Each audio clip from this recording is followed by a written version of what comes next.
that put my whole day. Are you Dad? What? Are you waking up? How old? Uh, How old is he? 22. No. Uh, he's he's 9. Oh, okay.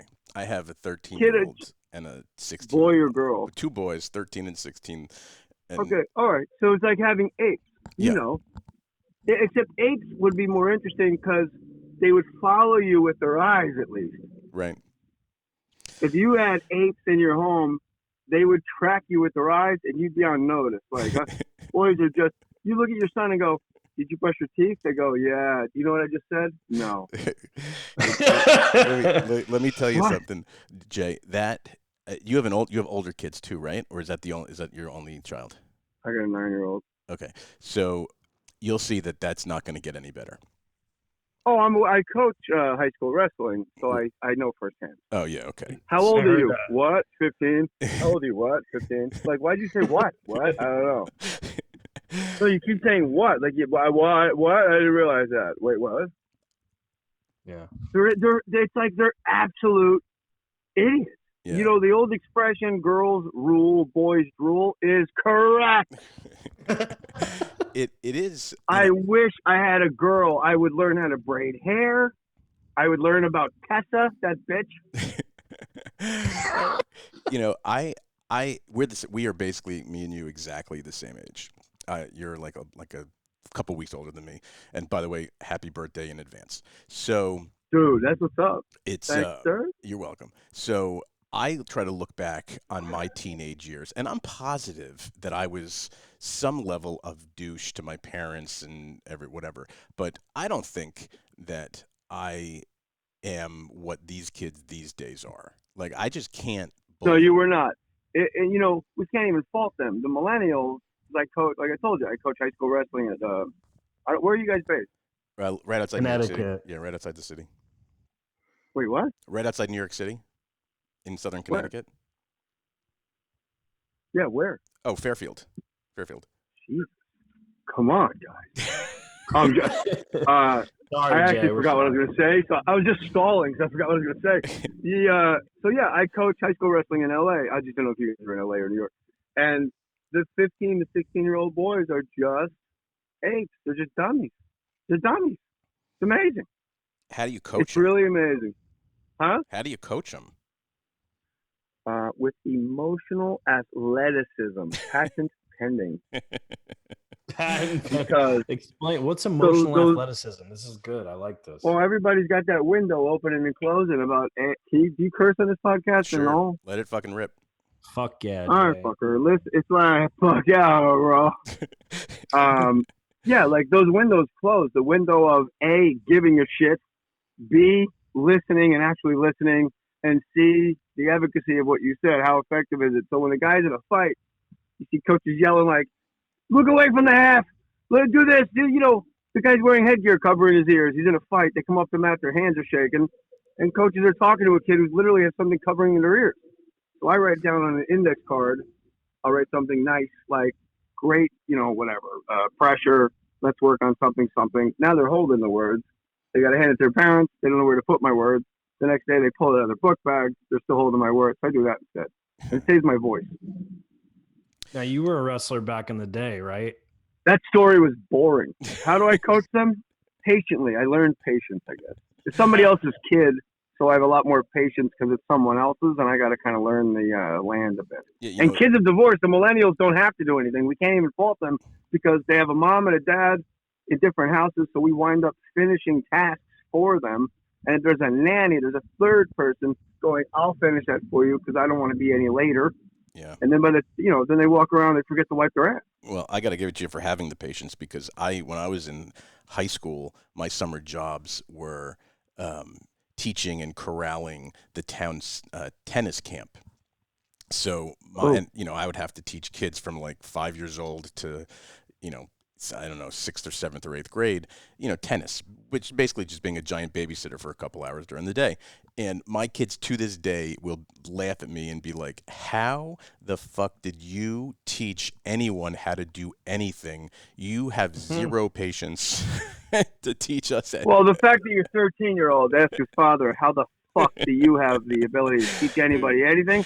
Might be a deeper Fisher crack there than you believe. Oh, By the way, I think that would be really hard because tennis balls, plural, anytime there's a ball in play, it's in play. Yeah.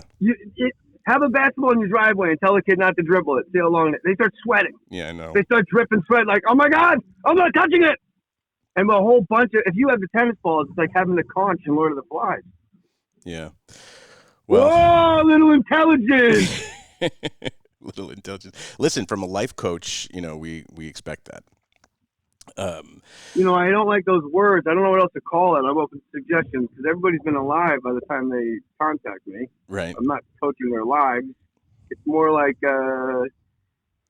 showing the blind spot, like bringing it, your blind spot in your car, just putting it in front of the windshield and going, look, here you are. I don't know how to explain it. So but it works 100%. If you're off one time, you're out. Yeah. We're going to get to like the crux of all this with your special coming out tomorrow and all the awesome comedy stuff, but I am very curious. Let me tell you something about the special, by the way. I'm not sweating it because it speaks for itself. It's perfect. It's the best. Yeah, it really. I watched it in a screening room with producers, and I was embarrassed at how hard I was laughing at my own stuff. I was embarrassed. You made a lot of really because I was like, oh my God. On top of it being funny, you made a lot of very good points, and you said a lot of things I agreed with. So you saw the whole thing? Yeah. Right on, man. Yeah. Dude, wait, there's two guys talking. My attention span's short too. You could ask Greg. Yeah. So we normally start with introductions, but we just went right deep. I thought you did start. I just figured you were recording. Yeah. No, we're good. So yeah, that's Nick's. You just said no.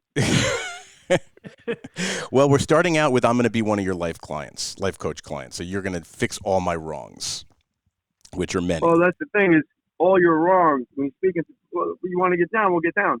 Is this Greg? I didn't know there's two of you till right now. Yeah, I'm Greg. The other one's Nick.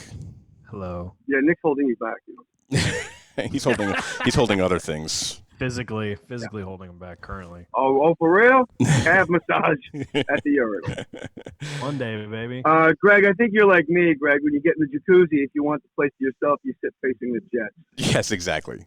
All the time. 100%. Then it clears out. And by the way, ladies, both of you that listen to this, I know their secret. You see them on vacation. They sit facing the jets like they're having a conversation with their white wine on the ledge. And then all of a sudden they shake and they're like, I'm going to go take a nap. I have to go right now. I know this. So your problems, you said, this is Greg with all the problems, you said. You'll never be clear of, quote, unquote, all your problems because you're not specific. It's like a marine layer over the ocean. You're just going to keep going and going and going and going. You got to get real specific of what the problem is that you want to be done with. Yeah, that makes sense. I usually start with this sentence. I always start with this sentence. I feel blank because blank. And it's not for you to say on your show unless you want to, but it's that overarching, that rock in your shoe. Like, what is the thing? Why am I reaching out to a fucking life coach, which is embarrassing to begin with? This one's a comedian, but I've read the testimonials and I know he actually is perfect at it. And he actually cares about me and he's lived what I'm going through somehow. So how do I fucking feel and why? So I would ask you to complete that sentence first. If you are comfortable doing it now, have at it. Yeah, I would need to think about that actually. And I will do that. I would do it. I'll save you time. You only use one word emotion for the first space, either angry, sad, or afraid. Because the only three it comes down to. There's no other emotion in play if you're reaching out to me. Right. Yeah, and only one of those you can do nothing about, and that's sadness. You're going to die with your sadness. Right. It's part of you, like your joy. Your anger is in the past.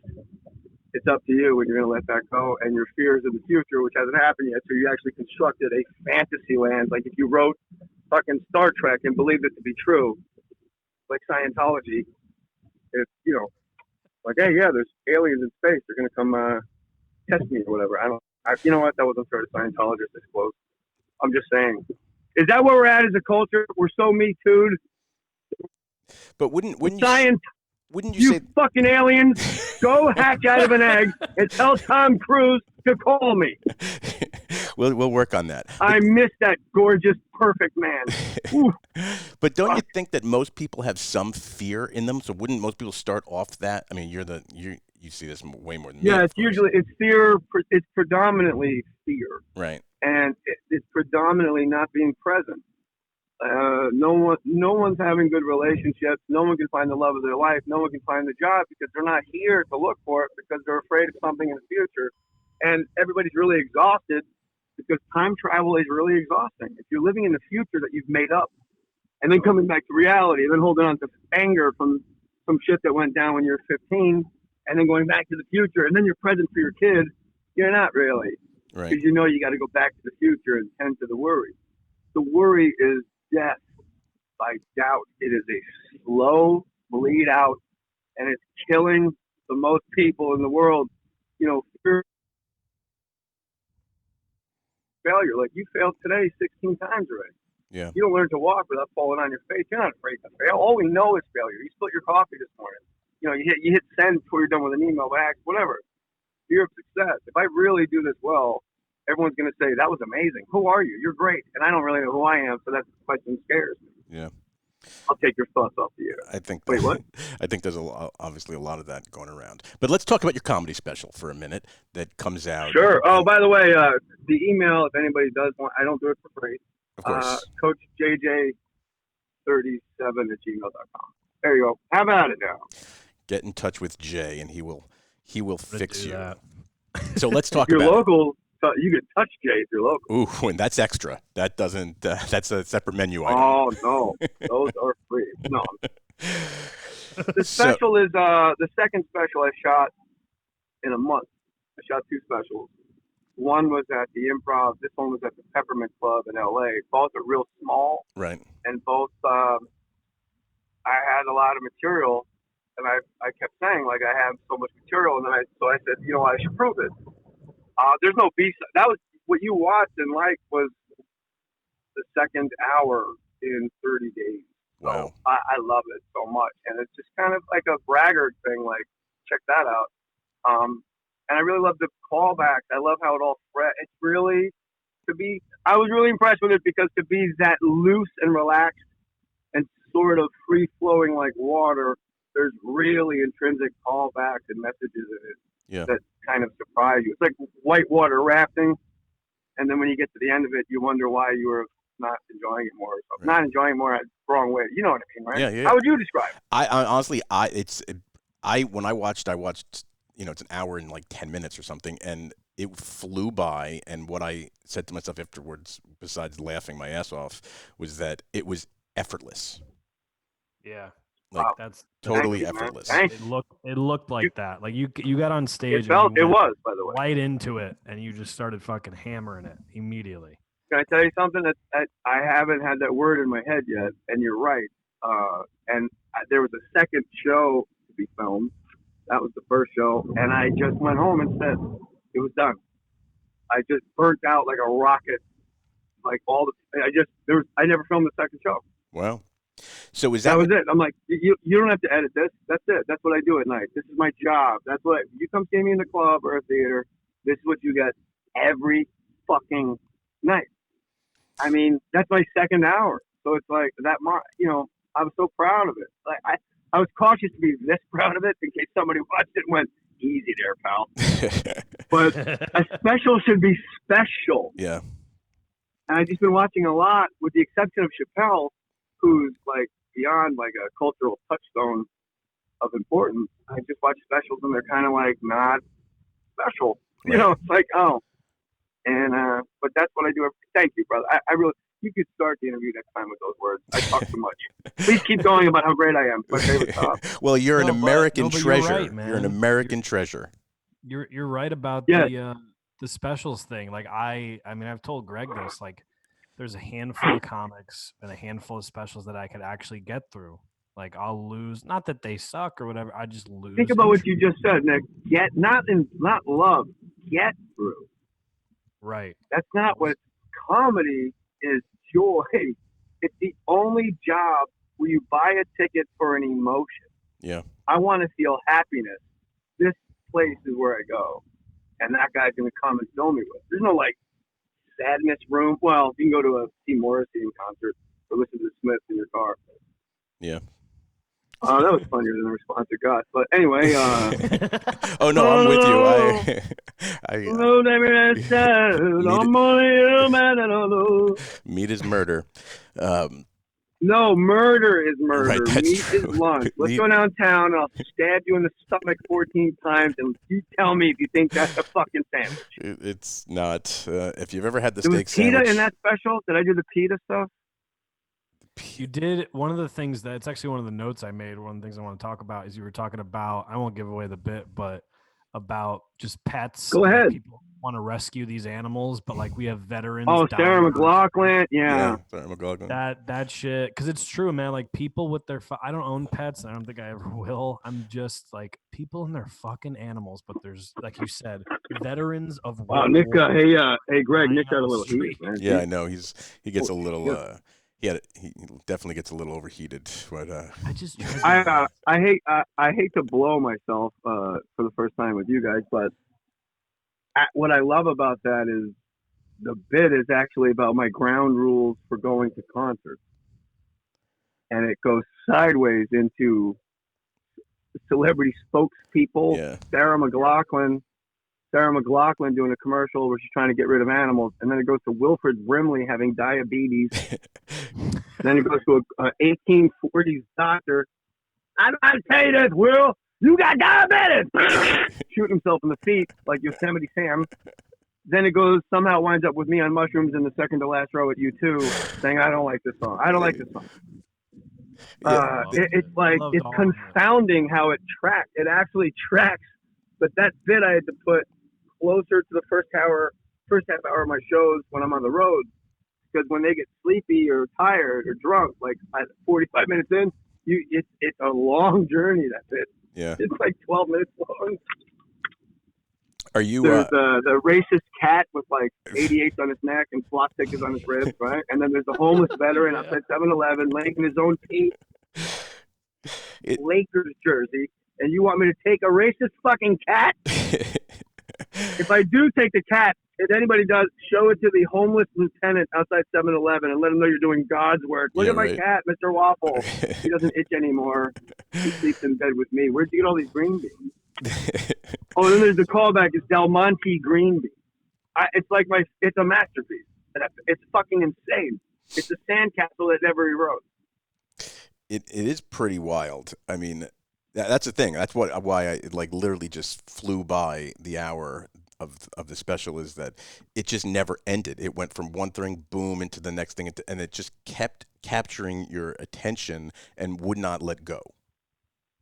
Which, thank you. Is you really mean it? I guess. No, I do, because we see all these specials. We're constantly. But only one of you is giving their opinion of the special. I gave my opinion. I agree. All right, don't get cunty, Chrissy. Yeah. It's a Tic Tac. I found it between the seats. Remember The Sopranos when they were chasing the Russian in the woods? It was Paulie Walnuts and Christopher. Oh, they're sucking on frozen ketchup packets in the van. Stay alive. Right, but they never catch the guy, and they never went back to it.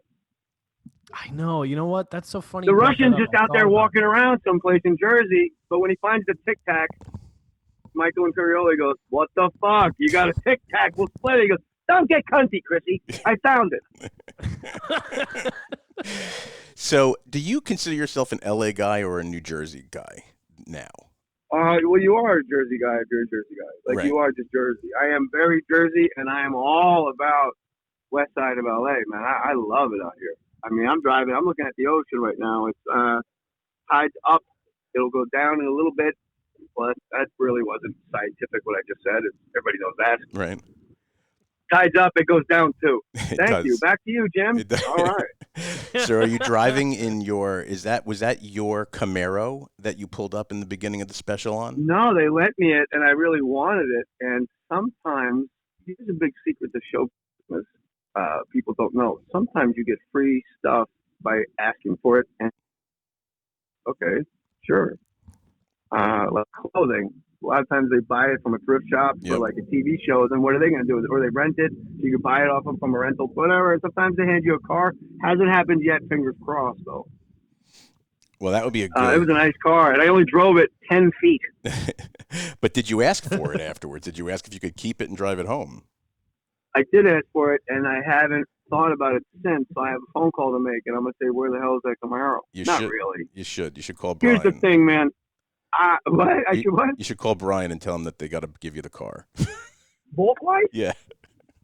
No, he came in after the fact. Oh, You really? know, that's my man, Brian. You know, Brian and I worked together when I was like 22 years old. Comedy Dynamics is run by my friend Brian Boltweiss, Yep. and he used to work with my manager in Manhattan. And the fact that he's the guy and it's his company is, you have no idea the amount of synchronicities and perfections that add up into this.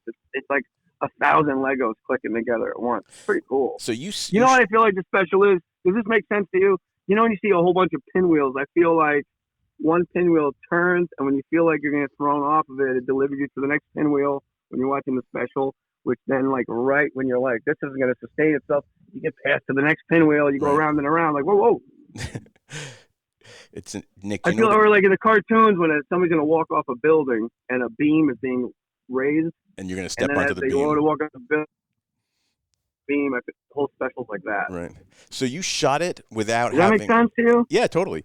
So you shot it without Okay. having a home for it, and then Brian came in and took it. Yeah, and put it on. I both, and my poetry book.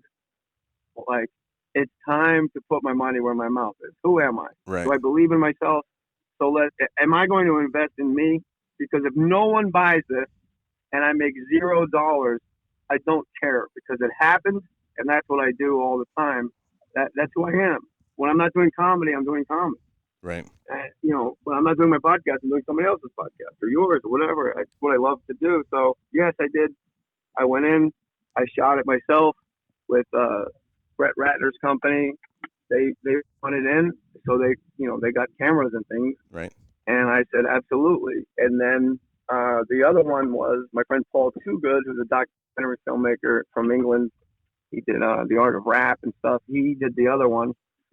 That one I'd be interested to see what you guys felt about too, because it's equally like it's real grimy. It's a little more grimy. This one's a little shinier than the first one. It's pretty cool. Where's the first? It's like one? Altamont. Doesn't have a home yet. Oh, gotcha. And I don't. The American Treasure was going to be the name of the first one, but it didn't fit. Right. It's too like verite. It's kind of like Altamont. It's underground. It's like Right. I get heckled at one point in the first one, and I tell a guy, bro, it's important to me. You guys fucking shut your mouth. And I'm like that on stage in the special. I go, that will stay in the special, because that's what happens when you go. I want it to be exactly what happens when I go to work every time I go to work, and that's what happens. Right. I kill. Sometimes somebody pops up and I murder them. That's all. I'd love to see that for sure. I like when comics do that. I mean, Chappelle did that in his newer one in Sticks and Stones. Someone's phone went off. I mean, what's the alternative? To let somebody answer the phone and go, "Hey, I'm watching Chappelle." Nah, I'm at the club watching Chappelle, man. What's up? How you doing? Like, you got to address it, because when I say "God bless you" on stage, when somebody sneezes, if somebody sneezes to my right and I say "God bless you," everybody on my left giggles, because they're not used to somebody being present. Right. They're used to everything, like going through the motions of, you know what, you didn't ask. I keep talking. You're not asking any questions. I apologize. I get excited. Well, you I'm actually excited too. I know that you have a hard stop in like 30 seconds. So. Well, I want you to ask. We can move it around, because I want you to ask me questions. Nick, what do you got? How the pressures are. Well, obviously you've been in so much, just a million questions. We could do this for 3 hours at all. Stupid questions. Stupid questions about Saturday Night Live. I love it. So what do you think is your defining moment of your early career? Like, took you from point A to point B? Is it Jerry Maguire? Is it Saturday Night Live? Like, what No, finding out I got Saturday Night Live was like being time-stamped. It's like getting a barcode that's great for the rest of your life. Right. Anytime I'm swiped, that's on my resume, no matter what. Yep. It's like being governor. Yeah, of course. Like, if you were governor in the 80s, they introduce you as Governor Greg. They don't go, "Hey, remember him? He used to be." It's like, "Hey, you remember Governor Greg, right?" It's not ex-governor. Like George Bush is it's President Bush forever, right? 100%. I love it.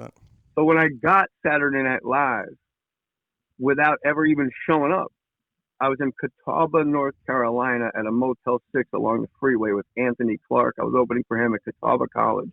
He was cleaning the pool out with a net at that little Motel 6 that had leaves in it in late summer, like late or early September. And I went down. I said, I'm going to go take a nap. He was from the South. He goes, all right, man, I'll talk to you later. I go back downstairs. I go, hey, Tony. He goes, yeah. He's still cleaning the pool. I go, I just got Saturday Night Live. He's squinting at me, holding that pool skimmer. He goes, well, there goes that nap. That was his answer. And that night I get introduced as the newest cast member of Saturday Night Live. And I went, oh, this shit is the spine of the book right here. This is great. It was legitimacy. That was the biggest deal. Saturday Night Live after that, then it like explodes, like quadruple, like infinitely more so. Like Jerry Maguire was that, but a billion, like a galaxy more. Right. And Last Comic Standing, selling that. And then it all kind of goes to the book asking for airtime about Saturday Night Live, because that was really legitimate. When somebody said, I really liked your book, they held it in their hands for months. It was next to their bed. They brought it on vacation. It was really like intimate. So, and that's also when I stopped caring about critics, because I had a bad review or 3 or 5 about that book. And I realized I just wrote about what happened to me. They're criticizing what I've experienced. It's crazy. Yeah. And so when I'm on stage, I just talk about what's happened to me, and then you're critic proof because it's from my heart and I love what I do. Yeah. And I'll die doing what I do. And hopefully that's, the way that goes. I mean, I feel like you guys are more aware of the clock than me, so I don't want the ulcer stuff. Yo. Wait, say that. No? No, I feel like I said y'all. I feel like y'all. you guys are really conscious of the clock and you're tapping your feet. So I want you to know I'm good whenever. Oh, no, we're definitely not. I don't want you guys nervous. No, man. No, dude, we're not. Trust me. We got nothing but time. That you had a hard stop, or you Because I have to go set up my computer for the second one because it's video. So we're good actually. But here's the good news. It's not live radio because of a fucking pandemic. So it's not like, hey, you missed it during commercial now. You lose.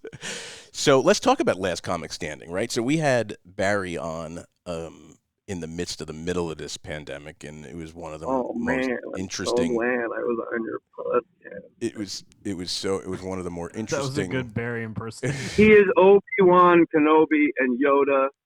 He's everything. He's the most fascinating guy. He's a father. He's the most father I have ever had. And I have a great father. But when you're 18 years old and a motherfucker looks you in the eye and goes, you are the fucking best. Keep going. I'll take the heat. Blame me. Just go, man. Do that thing you love. You're the best. That's powerful, man. Yeah. Someone believes in you. So, yeah, I mean, it was an awesome conversation. We basically, I'm sure, as you know, we just said go, and Barry talked for an hour, and just told us amazing stories, and it was incredible. There was a depth to that you did not expect. Oh no, definitely not. I mean, me and him get together for lunch, socially distanced lunch, and we wind up like we go down the whole rabbit hole. Like I took out cards, I brought them for some reason. It's like, let's describe each other using one word and mail it to each other. Right. Like, that was the hour lunch, just trying to come up with one word for that guy. And what was the word? His was chew. Chew? Jewish. Oh, Jew. Oh, I thought you said chew, like CHEW. For him, I wrote kindest. Huh. He's the kindest person I've ever met in my life. I've never heard him say anything negative about anyone in the history of him knowing me. Yeah. I have never heard him say, fuck that guy. Right. Or I don't like that guy. Ever. That's hard to do, man. I mean, listen, if you're going to describe someone in one word and it's going to be man. kindness, I mean, what better word could you describe somebody with? I don't know. And that's the guy that gobbled me up at 18 years old, and I'm 50, and we still have lunch every week. Right. I love him. I love him. Like, I'll start crying. I love him so much. Like, I mean, when think about being 18. Like, think about your own son. And someone, not you, but somebody you trust implicitly going, hey, let's fucking take over the world. Right. Yes. As great as you think you are, you're right. You're right. Let's do it.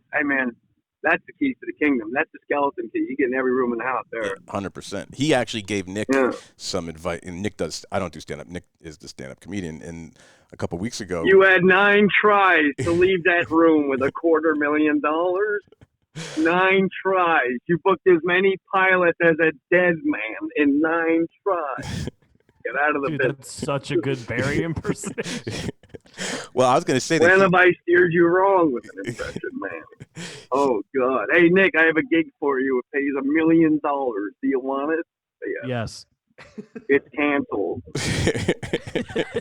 Damn it. I still want it, though. He still wants it. He'll take it for a buck. All right, well, you have to go to the Indian Casino in Fort Knox, pick up Don Gavin. Then you have to drive to Connecticut back to Fairfield and get Greg. You pay for gas. Yeah, it's not happening. But I need the deposit back. Well, Greg's not getting in the car with them, so. You like my Ferrari? You owe me $40.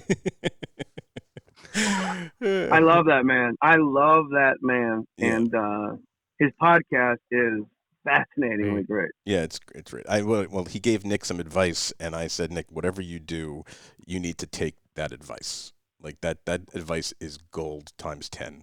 You have to create holy shit moments. Yeah. That's What was actually, the advice, Nick? I sent him one of my sets, and he was lucky enough. Like, What was the advice, Nick? The advice mostly was he just said I didn't get into it as quick as I should have. Like, I What was took the too advice, much Nick? time. That was the advice that I needed to get. Well, yeah, into but it look, quicker. see what you're doing it right now, and I didn't even realize it. You're not I sent taking him his a tape. advice.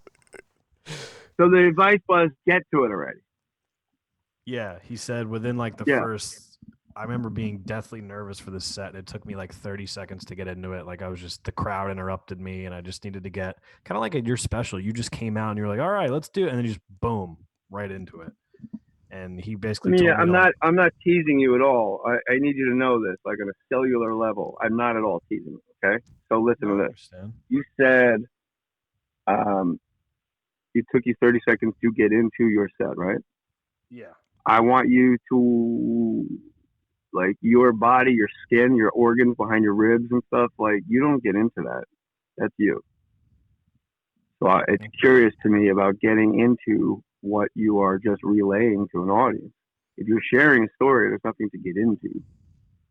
Yeah, I think Barry's point was that it took him time to start telling his story. Right. And But Nick is saying it took him 30. He was kind of not on his game because of variables. And I'm saying there's no variable that changes Nick. You're the thermostat, not the thermometer. Oh, shit! Oh, shit! Dropping knowledge like Galileo dropped the orange. He took like time. you are. My advice to Nick is you be the thermostat, not the thermometer. Following up what Barry said, like you are the environment, like you are the temperature, and they react to they're the thermostat that reacts to what you provide. So when you go on stage with what you see with me, what you've said is like, I just come out and boom, it's on because I am the show. Me, I'm the show. I am why you are here. So if I need time to quote unquote get into it, it's not me. It's not truthful. So that's why I stopped writing jokes. I started like sort of reporting things that had happened to me because there's nothing to quote unquote get into. That's all I'm saying. Yeah, makes so like sense. if you write a joke, you got to remember it. Remember how it goes. Like, oh, I did something. But if something happened to you and you're sharing it, the pressure is off of you. If they don't laugh, it still happened to you. I have a joke that doesn't get anywhere, ever. And I love it. And I'll never stop doing it. It's about I was on acid at a Mets game and Jesus was behind me. I felt the heat from his eternal heart first. I turned around because I thought there was a fire, and there was, all right. It was him, capital H. And he didn't look happy. And I look at my buddies. I go, guys, Jesus is sitting right behind me. They didn't even turn around. They go, why would he be in the last row? And I go, it's kind of his thing. You know, he's not a first pitch kind of guy. He's the king of kings, the prince of peace. Dogs and cats living together, mass hysteria. And I asked Jesus, is there anything you want me to tell everybody that you're upset about? Because he was not happy. And Jesus Christ looked at me and goes, nobody uses $10 bills anymore. And he was right. Who won the Mets And I game? go, I don't get, and they just look at me because they're into the story. So I go, I don't care if you laugh, it happens. And then they laugh. It's very ironic because I have I saw a Jesus story, except mine happened at a Grateful Dead concert in Atlanta, Georgia. Yeah, That makes Bob Ware. sense. And no, it wasn't Bob Weir. It was in the parking lot of the old Omni. I mean, hold on. That was alarmingly quick for you to just brush aside. That was like, that's what you get with me. Nobody's that fast. Come on. You're like, no, it wasn't him. I'm like, I know it wasn't Bob Ware, you Mac wacko. I'm pretty sure Jesus and Bob Ware neither were at this story. But go ahead. Well, if you've seen Bob Weir lately, he has a striking resemblance. But no, my friend said from Bob. Same shit. Like they're like, you didn't see Jesus. Dismissed it You right did, out of yeah. hand. And I'm like, but I did. Yeah. I did. You did. I Because did. that's inside you. It's inside them. It's inside them. That's another combo. I'll do this podcast again whenever you want. I'm assuming you record this. Oh, yes, I hit the record button. Yeah. All right. And Greg, how many G's at the end of Greg? Just- G-R-E, G. Seven. Just one. Just one. Thank you, sir. Thank you. How about that asshole, Greg with 2 G's? What a fucking douche. It's like Lisa with 2 E's. Gentlemen, let's do this again, okay? You got it, brother. Thank you, And man. I really thank you for what you said about the special, because I know you mean it, I do. and it's the first I've heard back from anyone, because it's been kind of print stuff, and Yep. it means a lot to me, because that's my heart. It's Yeah. my heart. Well, you could tell. You want to know what makes me me? Watch the special. That's who I am. 100%. Yeah, I'll reach out to Brother you. man and brother man. Hey, let's do it again. Did my Right. cell come up when I called you? If it did, right? It did. Sure did. All right, that's me. Just text me. I'll text you back. I That's will. my number whenever you want to break bread. We'll do it, okay? All right, brother. See you guys. Thanks, Thank man. you. Take care. Bye.